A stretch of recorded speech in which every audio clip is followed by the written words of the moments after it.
All right people, welcome to Tradofy. So Nifty bank Nifty को आइए मिल के करेंगे क्या एनालाइज कल के लिए, which is 14th of February 2024। कल है दिन ट्यूसडे का और कल होती है किसकी एक्सपायरी? फिन निफ्टी इंडेक्स की एक्सपायरी। चलिए, बहुत ही बढ़िया। तो फिलहाल हमने जो डिस्कशन किया था कल भी, देखिए वीडियो नहीं पढ़ पाया, खैर कोई बात नहीं।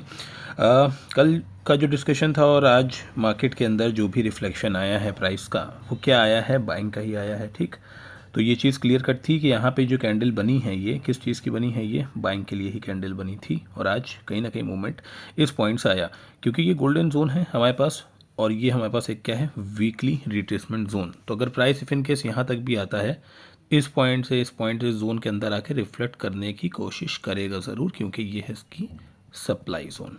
ठीक है ना? चलिए, अब ये है डेली टाइम फ्रेम के ऊपर निफ्टी का स्पॉट का चार्ट। एक कैंडल एक दिन को रिप्रेजेंट कर रही है। चलिए, तो अभी भी कैंडल क्या है? ग्रीन कैंडल है। ग्रीन कैंडल है, उसके साथ देखिए एक चीज़ अच्छी क्या है, आप उस चीज़ को ज़रा समझिए तो चार्ट ज़्यादा अच्छा समझ में आएगा। ये जो ऊपर की पूरी लाइन जा रही है, अगर आप इसको 100% लेते हैं, जो हम लोग हमेशा रखते हैं अपने पास, और इसको हम रखते हैं ज़ीरो, तो ये जो बीच की ये जो लाइन जा रही है, ये क्या होती है? 50। इसका मतलब क्या है कि मार्केट का जो स्ट्रक्चर का जो मूवमेंट है, ठीक है, उस हिसाब से 50% मार्केट ने क्या कर लिया है? एब्जॉर्ब कर लिया है। ठीक है, 50% एब्जॉर्ब हो गया। अब क्या होना है? अब जो भी बाइंग कंटिन्यूएशन आएगा इस पॉइंट से, ठीक है, इस पॉइंट से जो भी कंटिन्यूएशन आने वाला है इस पॉइंट से, वो इन टारगेट्स को हिट करेगा। ऊपर सेलर्स एक्टिव हैं इस पॉइंट पे, ठीक, हैवी सेलर्स एक्टिव है।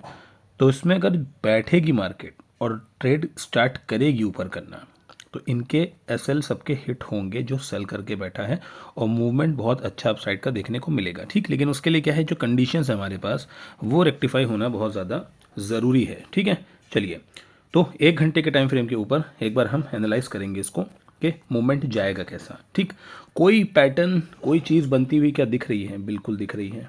ठीक है, इस तरह से इसको देखिए, ठीक है ना, इस तरह से। तो ये पैटर्न यहाँ पे रुकेगा तो जाएगा ऊपर, लेकिन देखिए बाइंग का जो अच्छा लेवल आएगा आपको, एक ये लेवल हमारे पास था 21,813 से लेके 21,830, इसके बीच में मार्केट को क्या करिए, एक बार जाने दीजिए। उसके बाद क्या देखना है कि 21,830 से लेके 21,860, इसके बीच में मार्केट कर क्या रही है? सबसे बड़ा सवाल यही है, क्योंकि यहीं से ही या तो इसके अंदर अच्छी बाइंग की पोजीशन बनेगी, नहीं तो इसके अंदर अच्छी सेल की पोजीशन बनेगी। ठीक है, तो एक बार इस टाइम फ्रेम में मार्केट को जाने दीजिए, रुकने दीजिए, और एटलीस्ट 830 से लेकर 860 के बीच में इसको एक घंटे की कोई भी अच्छी कैंडल को क्लोज करने दीजिए। वो 35-40 के ऊपर होनी चाहिए और 50-55 के आसपास होनी चाहिए। ठीक है, बस इतना ध्यान रखिए, बाइंग के लिए बता रहा हूँ मैं आपको, ठीक है ना, बाइंग के लिए। क्योंकि ऊपर से ये जो पॉइंट आ रहा है ना, ये कहीं ना कहीं यहाँ पे आके इसको रेजिस्टेंस देगा ज़रूर। ठीक है, अगर यहाँ सस्टेन करता है घंटे पे, तो फिर बाइंग की अच्छी पोजीशंस के लिए आप आगे देखोगे कहाँ तक के लिए? 22,000 तक के लिए। ठीक है ना, यहाँ तक के लिए आप आराम से देखोगे। ठीक है, तो इस हिसाब से ही चलना है आपको किसमें? निफ्टी में।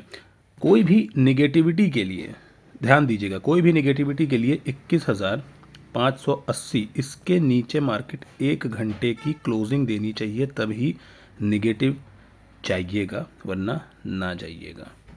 ऑलराइट, चलिए, let's go to bank nifty now. देखिए, बैंक निफ्टी के अंदर भी मैं आपको बता देता हूँ क्या चल रहा है। बैंक निफ्टी में चलिए एक चीज़ अच्छी है, क्या आपको दिख रहा होगा, एक घंटे के टाइम फ्रेम के ऊपर ही है बैंक निफ्टी। इसके साथ भी सेम सिनेरियो है। अब आप देखिए बैंक निफ्टी में जो चीज़ मैं आपको बता रहा हूँ वो क्या है। ये पॉइंट आपको दिख रहा है, ठीक, क्या है ये? मल्टीपल, ये रेजिस्टेंस की क्या है? ट्रेंड लाइन है।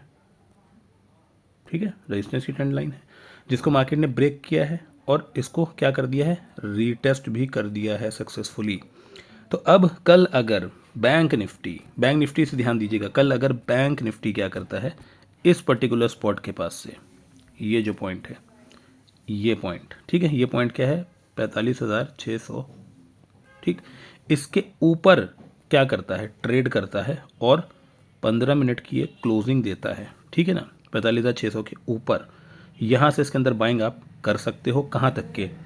46,200 तक के। ठीक, एक बार अगर यहाँ पहुँचता है बैंक निफ्टी तो अपने गेंस को आप क्या करेंगे, लॉक करेंगे। ठीक, एक बार गेंस लॉक हो जाएंगे उसके बाद वेट करना है कि भाई 46,200 से लेके 350 इसके बीच में जाके बैंक निफ्टी को 1 घंटे की क्या देनी पड़ेगी, क्लोजिंग। क्लोजिंग दे देगा तो फिर आपको क्या करना है, तो फिर इसमें नई पोजीशंस बनाएंगे आगे के लिए, वरना नहीं बनाएंगे। ठीक है ना। तो जो सेटअप कह रहा है फिलहाल के लिए वो अच्छा दिख रहा है, क्योंकि नीचे से मल्टीपल टाइम इस ट्रेंड लाइन को क्या कर रहा है, सपोर्ट कर रहा है। यहाँ से निगेटिविटी आती है। ठीक, उसके बाद आज जाके इसने इसको ब्रेक किया है, वॉल्यूम भी अच्छी आई है और इसको रिटेस्ट भी कर दिया है। ठीक है ना। इसके ऊपर का वेट करना है जाने का। ठीक, तो जो आपको लेवल्स बताए हैं, देखिए लेवल्स के ही ऊपर ही आपको क्या करना है, अपना ट्रेड करना है। लेवल्स के ऊपर ट्रेड नहीं करेंगे क्या लगेंगे, आपका लॉस लगेगा। ठीक है। नीचे के लिए अगर चलिए बात कर लेते हैं बैंक निफ्टी में निगेटिविटी के लिए, तो देखिए निगेटिविटी अब मैं आपको जो बताऊं, अगर आप इस तरह से चार्ट देख रहे हो जैसे मैं देख रहा हूं यहाँ पे, ठीक है ना, ये लो टूटने बहुत ज़रूरी है निगेटिविटी के लिए। ठीक है, आप अगर इस पॉइंट को देखोगे, ये जो पूरा पॉइंट है, ये जो जोन पूरी जा रही है इस तरह से, ठीक है ना कहीं इसने इसको सप्लाई दे रखी है तभी ये ऊपर है। ठीक है, निगेटिविटी कोई भी हो, कोई भी निगेटिविटी 45,460 इसके नीचे कोई भी 1 घंटे की कैंडल अगर क्लोज हो जाती है तो फिर उस क्लोजिंग कैंडल हाई के ऊपर का आप रख सकते हो स्टॉप लॉस, और फिर आप इसको राइड करोगे कहाँ तक के लिए, ये जो नीचे का आपको टारगेट दिख रहा है। ठीक है ना, फिर आपको कम से कम 1,000 पॉइंट के लिए 44,500 के लिए वापस बैंक निफ्टी नीचे दिख जाएगा। ठीक है ना। तो फिलहाल प्राइस एक्शन, वॉल्यूम और स्ट्रक्चर मूवमेंट के हिसाब से ही ट्रेड करिए। आने वाला टाइम मार्केट में बहुत टफ होने वाला है, इसलिए कैपिटल को रोक के रखिए ताकि अच्छे गेंस कर सकते हैं आप। ऑलराइट, चलिए, thank you so much for watching the video guys.